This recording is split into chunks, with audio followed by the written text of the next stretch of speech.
On va parler de l'autorité. L'autorité, en fait, c'est un truc, je sais pas si vous avez remarqué, mais surtout, on va dire, l'autorité que représente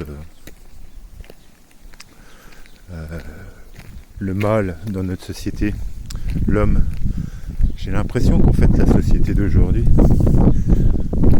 je sais pas si vous l'avez remarqué, vous aussi, mais veut supprimer cette autorité. Alors, je parle de l'autorité en général, hein.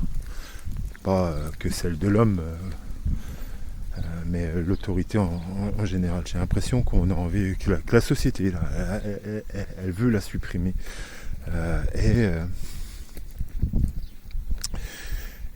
Ça se remarque en fait dans l'éducation aussi. Ce matin, je partageais sur mon Facebook une vidéo qui parlait en fait de l'émotion et que on a produit en gros une génération d'enfants qui est incapable de gérer ses émotions et que du coup en gros ce que je disais à côté, c'est que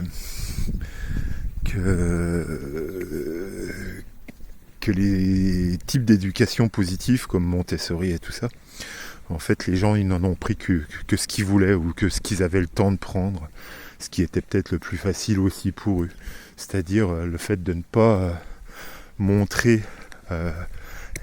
avoir besoin d'utiliser l'autorité avec leurs enfants, alors que elle fait partie normalement, quand on regarde bien les enseignements Montessori par exemple. Moi je me suis un peu renseigné là-dessus il y a quelques années. Ce type d'éducation-là n'écarte pas le fait qu'il faut aussi avoir de l'autorité et montrer en fait un cadre dans lequel l'enfant doit évoluer et donc bien sûr on doit lui apprendre à reconnaître ses émotions, savoir les reconnaître et pour savoir en fait pourquoi savoir les reconnaître, ça sert à rien de savoir les reconnaître et rien faire avec. C'est savoir les reconnaître pour savoir les pointer du doigt et nous aider justement à les maîtriser. Et c'est cette partie-là en fait que cette société-là et que ses parents, parce que apprendre à maîtriser s'acquiert avec l'autorité. Déjà l'autorité sur soi. Et après, c'est montré par l'autorité que les parents donnent à leurs enfants. En partie. Alors bien sûr, hein, l'autorité s'exercer, ça ne veut pas dire être violent. Ça veut dire, ça veut dire que il y a un cadre à respecter et que pour respecter ce cadre-là, il faut avoir une certaine autorité qui la fasse respecter, et après il faut aussi s'adapter à ce cadre. Donc en parlant des émotions, quand il y a un cadre à respecter pour que la vie en société se passe de façon équilibrée, il faut savoir gérer, maîtriser ses émotions, avoir de l'autorité sur soi pour pouvoir respecter ce cadre qui permet l'équilibre et l'harmonie en fait d'une société. Et quelque part, c'est les jardins de ma maraîchère bio. C'est à Étrennes. Les jardins, c'est la ferme paysanne. C'est à 1 kilomètre de chez moi. Je pourrais y aller me chercher mes légumes presque à pied. J'ai déjà fait d'ailleurs. Bref.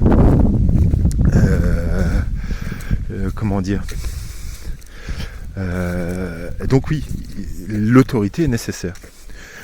Et ce que je disais également en fait sur la description de ce partage de vidéos là, je disais que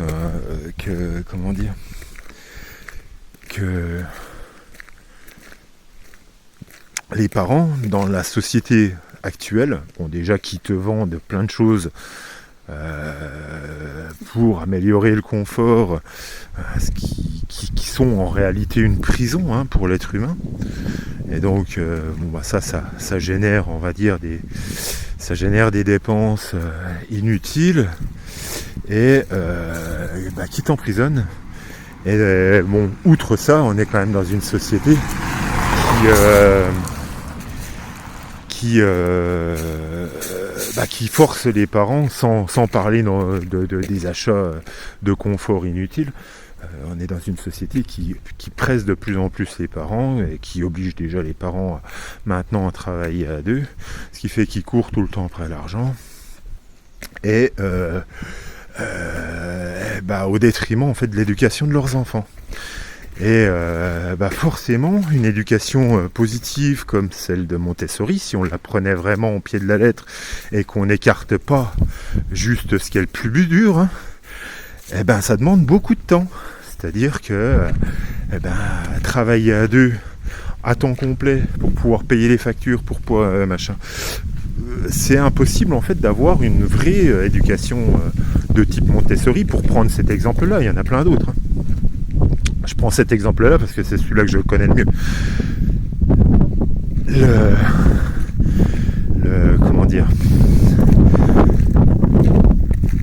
Ça force les parents à faire que la moitié en fait de cette éducation-là. Et donc ils vont prendre en fait ce qui leur vient en premier. Quand l'enfant fait une crise de nerfs, quand l'enfant comprend pas ce qui se passe à l'intérieur de lui, que le parent doit prendre quelque temps pour lui expliquer ce qui se passe en lui. Donc identifier ses émotions, savoir les cibler, ça ils le font. Et ils le font, donc ça donne des enfants qui sont écoutés.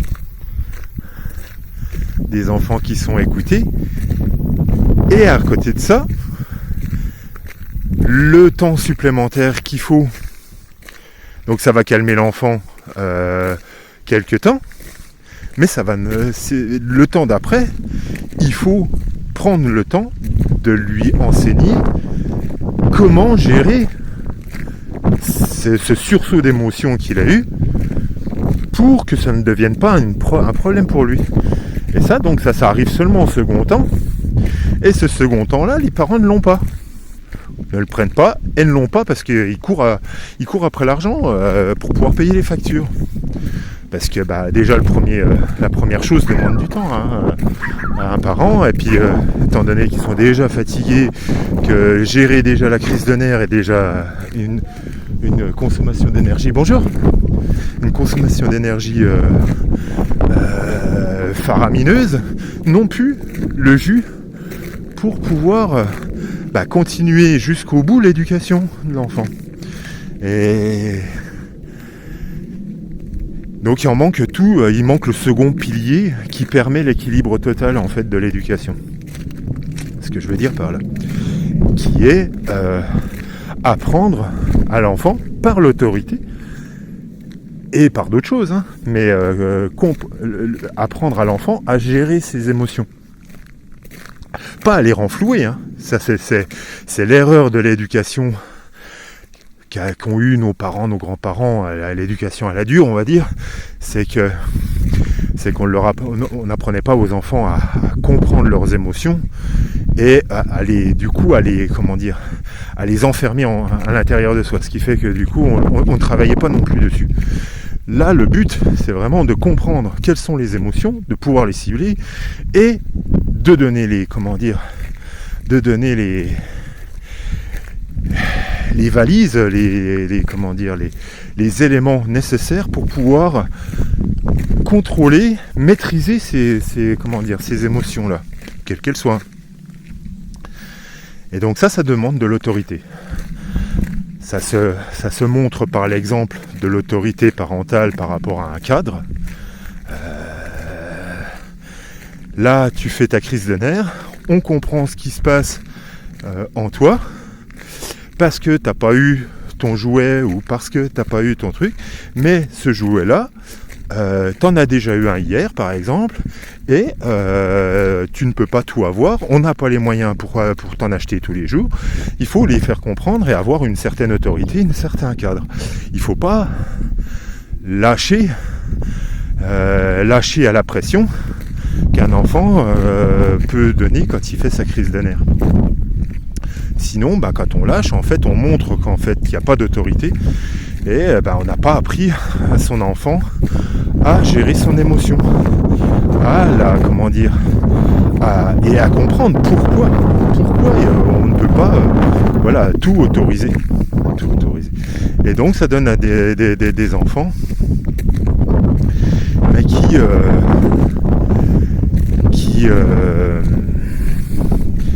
arrivés à l'âge adulte, à la moindre contrariété, vont être des enfants qui vont être dans l'excès. C'est-à-dire que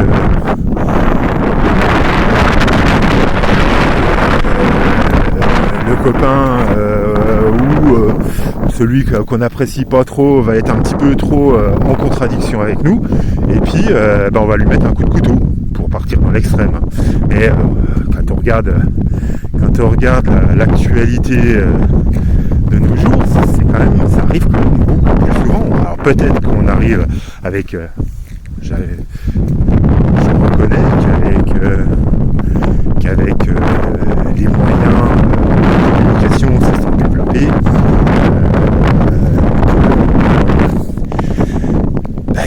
Oui, on a accès plus à l'information, beaucoup plus qu'avant. Donc on peut avoir cette impression qu'il y en a de plus en plus. Mais bon, toujours est-il quand même qu'on voit ce genre de faits divers relativement souvent, je pense quand même plus souvent qu'avant. Et ça c'est le résultat en fait des enfants. Parce qu'on est là. Les enfants qui n'ont pas appris à gérer leurs émotions sont des enfants à qui on a tout accepté. Et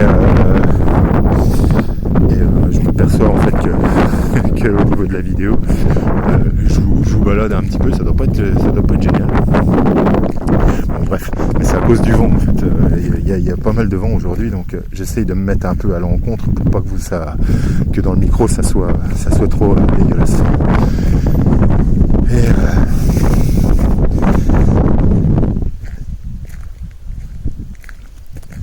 donc l'autorité en fait, je pense en fait qu'elle est importante. Malgré que le fait que la société, le monde wokiste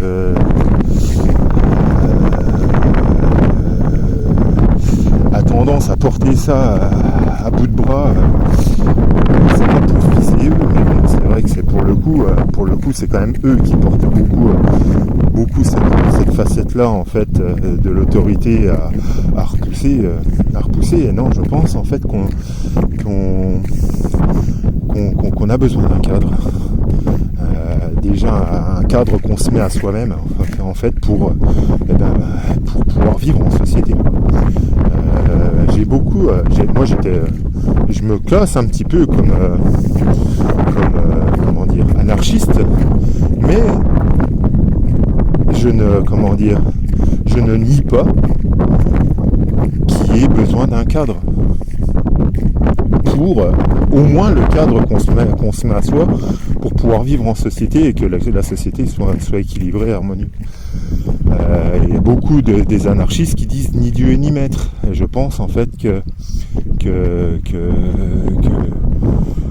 justement il y a un Dieu et il y a un maître qui définit un cadre juste et harmonieux.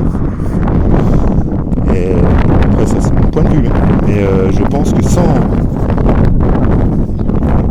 maître c'est c'est dans le sens de maîtrise. Celui qui se maîtrise déjà qui se maîtrise déjà lui et qui devient un exemple. Ce qu'a été Jésus par exemple. Donc je pense que cette société-là est une société qui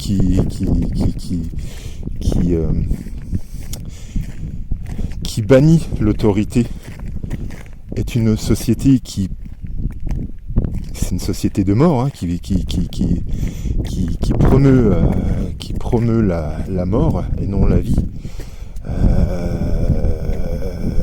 Je pense que sans loi pour cadrer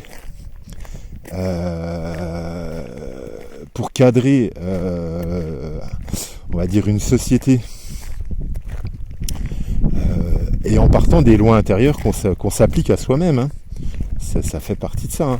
D'ailleurs, ça c'est ce que moi je définis comme les lois divines. C'est-à-dire que voilà, outre les lois humaines, on a les lois divines qu'on va s'appliquer à soi-même pour que notre vie n'impacte pas la société et n'impacte surtout pas l'environnement et tout ça. L'environnement dans lequel on vit, quoi.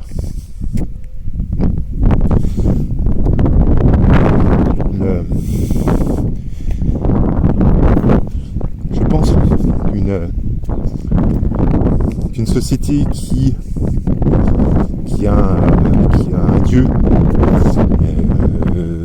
je précise un Dieu bon et juste,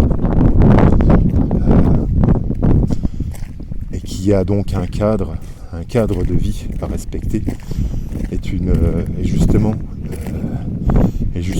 une société de vie qui promeut la vie. Et c'est ce que tout ce monde woke en fait veut bannir en autorisant tous les excès, les excentricités, ça veut pas dire qu'il faut interdire les choses, mais pour moi il faut pas, le rendre de façon à ce que ça soit une norme est une société de mort. Quelque chose qui ne promeut pas la vie, qui ne protège pas la vie, qui ne la cultive pas la vie, est une société de mort.